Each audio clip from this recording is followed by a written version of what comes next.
presidente Lula e as críticas ao agronegócio. É um equívoco, o que mostra que o Lula de 2023 está também perdendo a habilidade política que marcou sua vida sindical, no início da vida partidária depois do PT e as suas duas primeiras presidências, eleito em 2002, reeleito em 2006. Famoso por em cada auditório falar o que cada auditório queria ouvir. Lembrava até um personagem de um clássico da literatura mexicana sobre a Revolução. Mas era mais ou menos o que ele fazia, e com muita habilidade.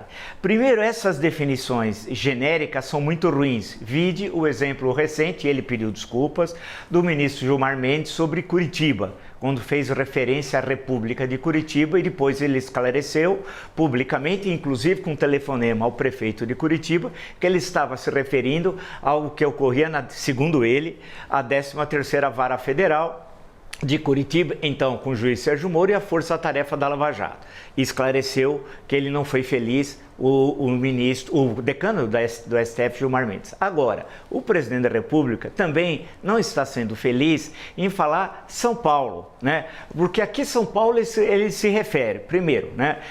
Foi um episódio muito circunscrito a uma cidade entre os 645 municípios de São Paulo. Uma parte da cidade é um grupo de pessoas que não necessariamente também são da cidade.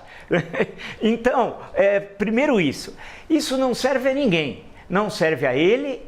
O episódio foi triste, lamentável, tem de ser repudiado, sim, o episódio. Não serve àqueles que organizaram a feira e mantém uma relação de estranheza e de conflito, de uma contradição quase, mas não é, quase que antagônica, né, entre a presidência da República e um setor da economia brasileira que é tão importante.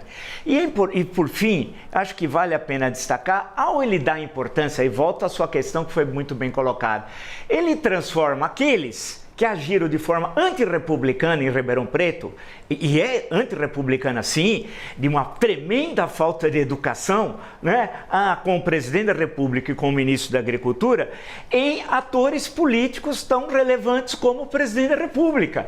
Isso é uma coisa básica em política. Você não pode transformar o outro, o suposto adversário, em alguém igual a você.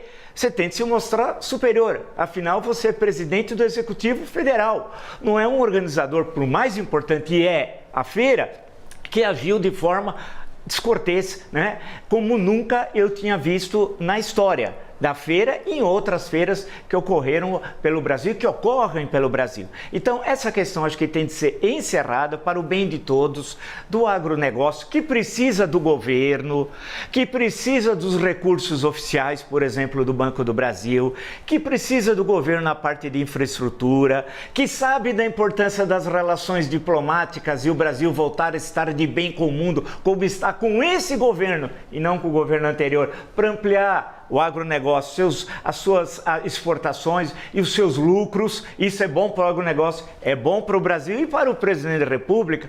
Criar esse tipo de atrito é desnecessário, não só no campo econômico, como no campo do reflexo no Congresso Nacional, porque nós somos um país sui generis, nós não temos partidos políticos, nós temos bancada.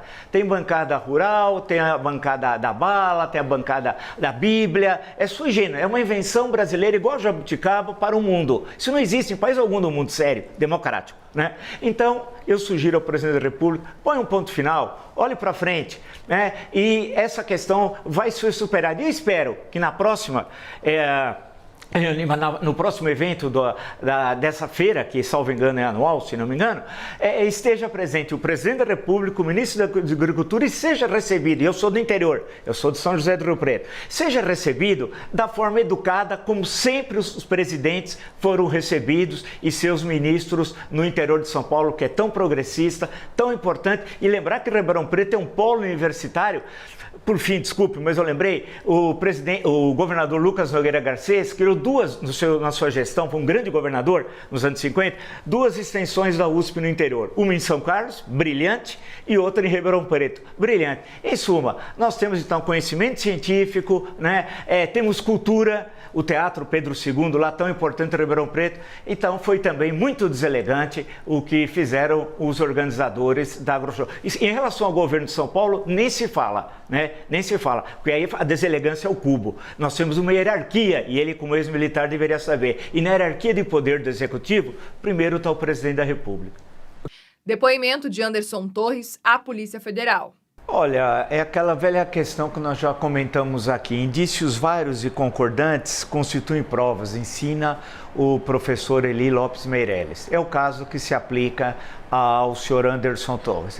A tentativa de justificativa dele é piegas, patética, ridícula e outras coisas que possamos usar no nosso amplo vocabulário da língua de Camões e de Machado de Assis. Né? Não se sustenta, não para em pé. Eu tinha anotado aqui e causado estranheza, ele tem absoluta razão. A colocação de lona para ele entrar e fazer o depoimento, então todo mundo que for depor agora na Polícia Federal pode exigir lona, que é um privilégio que não pode ser dado especialmente ao senhor Anderson Torres. A questão em tela, resumindo, ele está numa situação jurídica extremamente difícil, ele parece que, todas as informações dizem que emocionalmente ele não está nada bem, né? Ele tem agora uma nova defesa que tenta construir uma nova justificativa, no plural, jurídica aos atos ilícitos que ele cometeu. A situação dele não é boa no sentido jurídico e seria melhor para ele, se pudesse ouvir um conselho e se o conselho fosse dado de graça, que ele falasse a verdade. E se ele falar a verdade, a situação de Jair Bolsonaro vai ficar extremamente difícil. Jair Bolsonaro investigado sobre articulação de golpe. A gente fica estarrecido ao ouvir, porque a gente está vendo, quer dizer, não é alguém falando o que eu vi um terceiro falar, não. Você tem toda a troca de mensagens entre eles. Era um golpe de Estado, né? Estava sendo tramado, portanto, ainda em dezembro. É bom lembrar que essa data de 15 de dezembro que você fez até menção, 3 dias antes tinha ocorrido aqueles incidentes em Brasília, no dia 12, no dia da diplomação, né? Do presidente Lula e do vice-presidente Alckmin. E antes, um pouco mais, a 30 de outubro, todos os incidentes que agora são negados pelo então ministro da Justiça, Anderson Torres, que era para fraudar o processo eleitoral. Então você tem um processo golpista que vem se desenvolvendo desde 2019, né? Lembrar que em abril, quando ele estava nos Estados Unidos, naquela reunião demoníaca na Embaixada Brasileira, o jantar à noite, ele diz, Bolsonaro quer destruir todas as instituições do Brasil, nós temos aquilo, né? Aquela imagem. Aí ele diz que a eleição dele em 18 tinha sido fraudada, ele ia voltar ao Brasil mostrar as provas, nunca mostrou porque não houve fraude. Aí foi indo 2020, as manifestações golpistas, 21, 7 de setembro, Brasília e São Paulo. Em São Paulo, eles chamam de canalha o ministro Alexandre de Moraes, à época vice do TSE, mas ministro do STF, e que não cumpriria nenhuma decisão dele, que era crime de responsabilidade. Um dia e meio depois, ele assina uma cartinha ginasiana produzida pelo ex-presidente da República, Michel Temer, dizendo que não era bem assim, etc. tal. Mas continuou as ações golpistas, tentando desmoralizar as instituições, o TSE, o sistema eleitoral, até chegarmos a esse momento pós-eleitoral, porque essa troca de mensagens é pós-30 de outubro, né? E aí vem toda a conspiração que ela está explícita e clara. Não há, portanto, qualquer dúvida. E eles queriam usar o batalhão de 1.500 homens de operações especiais, e você fez um excelente resumo, prende o ministro Alexandre de Moraes, certamente eles atacariam o Palácio, o STF, ocuparia o Congresso Nacional, e no Palácio do Planalto, quem estava naquele momento lá? Era justamente Jair Bolsonaro. Ia tomar os pontos estratégicos de Brasília e tentar, a partir dali, espalhar o golpe de Estado para todo o país. Em suma, todo o processo eleitoral, toda a luta que nós fizemos durante décadas para voltar a eleger diretamente o presidente, depois termos uma constituinte, termos essa Constituição cidadã, seria rasgado, jogado fora e voltaríamos a ter uma ditadura. Ele daria um autogolpe. O Bolsonaro, lembra do eu autorizo, daquelas manifestações, inclusive aqui na Avenida Paulista, aqui vizinha a CNN? Então havia todo aquele contexto que faz parte de uma totalidade, você vai ligando os fios até chegarmos a essa caterva. Esse Elcio Franco não pode estar livre e solto por aí, ele tem de ser preso. Eu lembro o depoimento dele na CPI, a forma como ele tratou os senadores na CPI da pandemia, o crime, ele é participante junto com o então ministro. Não podemos esquecer, né, do general Pazuello, e o que eles fizeram, 700 mil óbitos. O tribunal de Nuremberg citado aí é para eles. É para eles, porque o que eles fizeram no Brasil, nós não podemos virar a página e dizer assim, não quero revanchismo. Não é revanchismo, é justiça por eles estarem participando disso tudo. E lembrando também, antes que eu me esqueça, que esse senhor Elcio Franco continua participando daqueles conselhos, sabe, fictícios, de empresas estatais, etc., que ganham uma fortuna. Ele continua participando no governo Lula. E ganha 1.500, no caso de um dos conselhos, que é o mais barato, ele ganha 1.500. Esse pessoal, uma hora nós vamos ver, puxar o fio da história, eles terminam com o Silvio Frota, em 1977, a tentativa de golpe fracassado, a dia 12 de outubro de 77. Quem eram os participantes à época? Quem estava recebendo os generais em Brasília? Era o coronel Ustra, que estava no aeroporto. Quem era o ministro do Exército, chamado à época? Silvio Frota. Quem era o auxiliar de gabinete? O capitão Heleno, futuro general Heleno. Então é incrível como o frotismo, derrotado em 77 na política de distensão de Ernesto Geisel, foi vitorioso no governo Bolsonaro e quase nos jogou numa ditadura que eu não sei qual seria o destino de todos nós, do Brasil, do nosso país. Portanto, tem de ir para a cadeia, prisão preventiva. Não é abusar da lei, é prisão preventiva. E por quê? 3 razões. Uma, pode destruir provas. Pode. Segundo, coagir testemunhas. Terceiro, continuar as ações criminosas. Esse pessoal não pode ficar solto. E especialmente o ex-presidente da República.